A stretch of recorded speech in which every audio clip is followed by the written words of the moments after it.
তো ভিউয়ার্স, এখানে তোমরা একটা ইউপিএস দেখতে পাচ্ছ। তো এই ইউপিএসটি বেশ কিছুদিন ফেলায় রাখিছে, ঠিক আছে। ফেলানো রাখার পর এটার ব্যাটারি ডেড হয়ে গেছিলো। ফেলায় রাখিছে, ফেলায় রাখার পর এখন ব্যাটারি দিলে এটা রান হয় না, ঠিক আছে। তো এর জন্য কিছুদিন ফেলায় রেখে ফিরে আমাদের এখানে রিপেয়ারিং করতে পাঠিয়ে দিয়েছে। খুলে দেখবো যে ইউপিএসটির ভিতরে কন্ডিশনটি কী আছে, ঠিক আছে। তো আমরা ইউপিএসটি খুলে নিলাম। তো ইউপিএসটির ভিতর খুবই মানে ময়লা পড়ে এমন একটা অবস্থা হয়েছে। তো আমি তোমাদের কাছে নিয়ে দেখাই। দেখতে পাচ্ছ তোমরা, এটা খুবই কন্ডিশন খারাপ। এটা আমরা পরিষ্কার করে নিব। পরিষ্কার করার পরে দেখবো এখানে কী হয়েছে। তো এখানে আমাদের মসফেট দুইটা থাকা কথা, তো এখানে একটি মসফেট আছে। তো আগে কার ধারে রিপেয়ারিং করতে পাঠিয়েছে, সেটা কি করেছে না করেছে সেটা আমি জানি না। তবে এখানে দুইটা মসফেট থাকা কথা, এখানে একটি মসফেট আছে, ঠিক আছে। তো আমরা এই মসফেটটি দেখব। আর এখানে এটা আমি চেঞ্জ করে দেখছি কি হয়। আর এটা পুরো আমি পরিষ্কার করে লাইন দিয়ে তারপর দেখছি কি হয়। তো আগে আমি এটা পরিষ্কার করে নিয়ে তারপর তোমাদের বলছি যে এটার সমস্যা কী, ঠিক আছে। তো ভিডিওটার সাথে থাকবেন। আর যারা চ্যানেলটিতে নতুন আছেন অবশ্যই চ্যানেলটি সাবস্ক্রাইব করে পাশে থাকবেন। ভিডিওটি ভালো লাগলে অবশ্যই এটি লাইক করবেন। তো চলুন দেখে আসি আমরা যে এটা পরিষ্কার করার পর কাজ করে কিনা আমাদের, এবং মাদারবোর্ডটিতে কোনো প্রকার সমস্যা আছে কিনা, ঠিক আছে। তো আমি এটা খুলে নিচ্ছি।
তো আমাদের ইউপিএসটি মুছে কমপ্লিট করে আমি এখানে 12 ভোল্ট নতুন ব্যাটারি সেট আপ করে নিয়েছি, ঠিক আছে।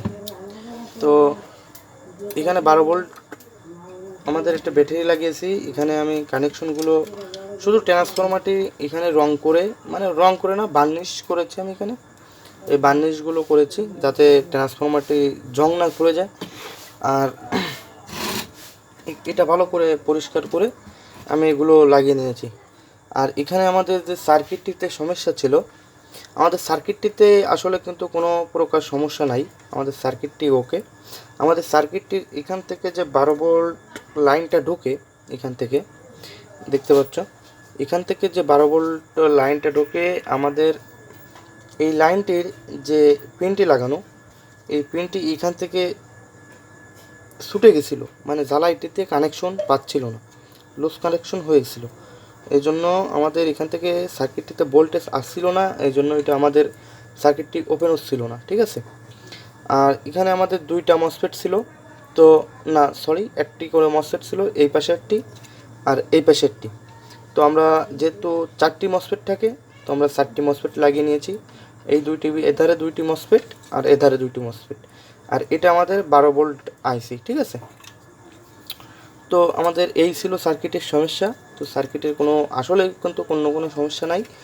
তো এখানে এই মসফেট একটি থাকার কারণ হচ্ছে যে ভাইয়া আগে কাজ করেছে, হয়তো সে এই মসফেটগুলো খুলে চেক করে দেখিছে, পরবর্তীতে লাগাই দিইনি এরকম কিছু।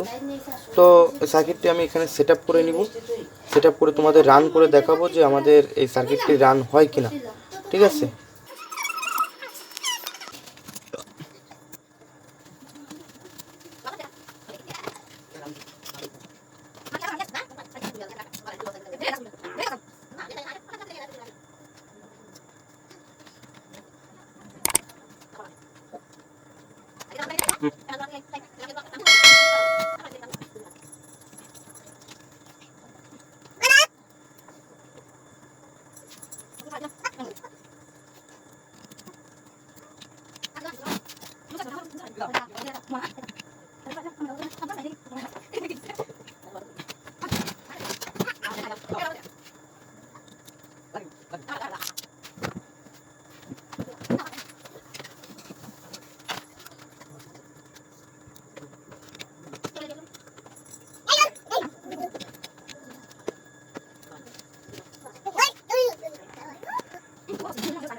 তো এখন আমি ইউপিএসটি ওপেন করছি। এখানে ইউপিএসটি ওপেন করি।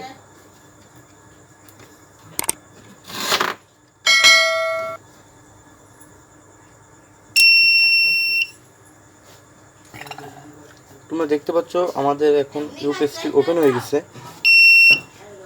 ইউপিএসটির যে বাঁশিটি খুবই সাউন্ড তোমরা দেখে বুঝতে পারছো। তো এখান থেকে আমি এখন একটি লোড দিব,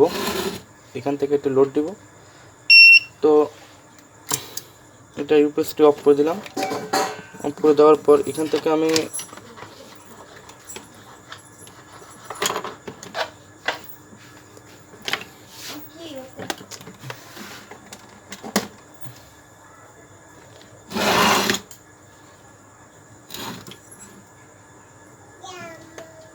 তো ইউপিএসটি এখন ওপেন করছি আমি। তো ওপেন করার পর এখন আমি লাইনের যে ইনপুটটি আছে ওটা দিব, লাইনটি দেব ইউপিএসে। তো আমাদের এটা চার্জিং মানে কারেন্ট মোডে চলে গেছে এখন।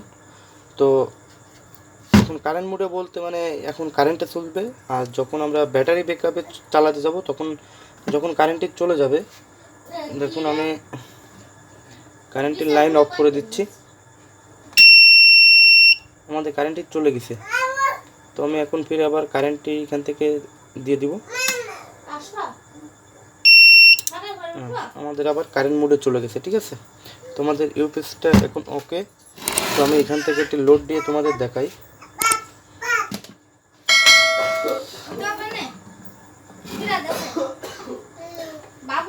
তো আমাদের এই যে এমপ্লিফায়ারটি আমি এখানে তোমাদের লাইন দিয়ে দেখাচ্ছি। তো আমি এখানে জ্যাকটি গুঁজে নিচ্ছি।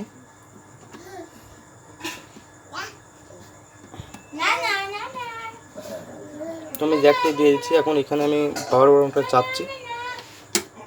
তো দেখতে পাচ্ছ আমাদের এখানে লাইনটি চলে আসছে। আমি এটা আবার অফ করে দিই, এটা আবার অন করবো। আমি এটা আবার অন করছি। দেখতে পাচ্ছ আমাদের লেভেল লাইন টাইন ওকে। তো আমাদের এখান থেকে আউটপুট বের হচ্ছে 220 ভোল্ট। তো ভিউয়ার্স, ভিডিওটি ভালো লাগলে অবশ্যই লাইক করবেন, চ্যানেলটিকে সাবস্ক্রাইব করে পাশে থাকবেন, এবং এরকম ইউপিএস সম্পর্কিত কিংবা যে কোনো ইলেকট্রনিক্স রিপেয়ারিং সম্পর্কিত জানার জন্য অবশ্যই চ্যানেলটিকে সাবস্ক্রাইব করে পাশে থাকবেন। এবং এই ইউপিএস বিষয়ে যদি কোনো জানার আগ্রহ থেকে থাকে তো অবশ্যই কমেন্ট বক্সে লিখে জানাবেন। আর এরকম ভিডিওগুলো স্কিপ না করে ফুল ভিডিওগুলো দেখবে। ফুল ভিডিওগুলো দেখলে কিছুটা ধারণা পাবে এবং তোমরাও কিছু শিখতে পারবে। তো ভিডিওটি ভালো লাগলে অবশ্যই লাইক করবেন, চ্যানেলটিকে সাবস্ক্রাইব করে পাশে থাকবেন।